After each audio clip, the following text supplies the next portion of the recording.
Meantime, President Biden is unveiling three proposed reforms in response to legal, ethical, and political controversies swirling around the U.S. Supreme Court.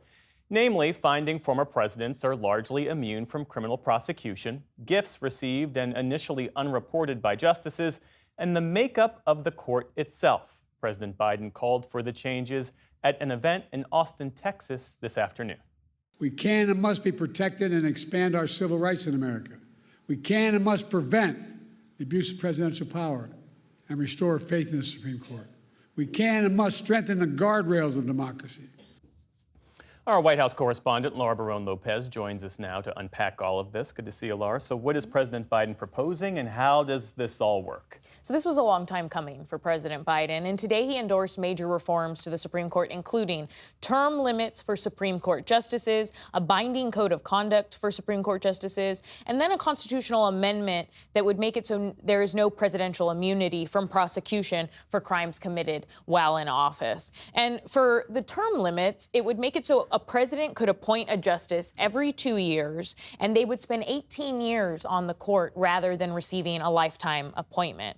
And then when it comes to the code of ethics, the justices would have to recuse themselves from cases in which they or their spouses have financial or other conflicts of interest. And of course, that immunity, the presidential immunity constitutional amendment, is in response to the Supreme Court ruling that a president has broad immunity for official acts. So the White House says these proposals are popular, but are they politically feasible? So all of these would have to be passed through Congress, Jeff, and most Republicans in Congress have opposed reforms like this. House Speaker Mike Johnson said today that these proposals would be dead on arrival in the House. And to pass these, any Democratic president would need to have strong majorities in both chambers. Specifically, two of these would have to be passed through constitutional amendment, the term limits as well as the presidential immunity amendment, and that would require a 2/3 majority of both chambers and 3/4 of state legislators to ratify a constitutional amendment. So here's one question, Laura. Why now? Because as you well know, President Biden had resisted Supreme Court reform for a long time.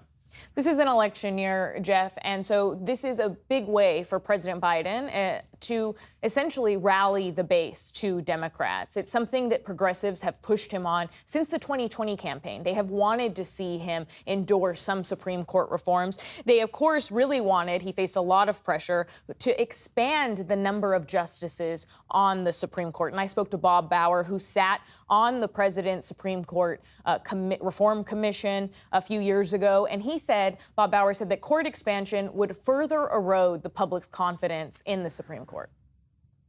I don't think that there is much of a future to the proposals for court packing or court expansion. I think on the merits, there are more negatives than positives. We saw support for term limits in a way that we didn't see for court expansion or court packing from left and right, Democrats and Republicans.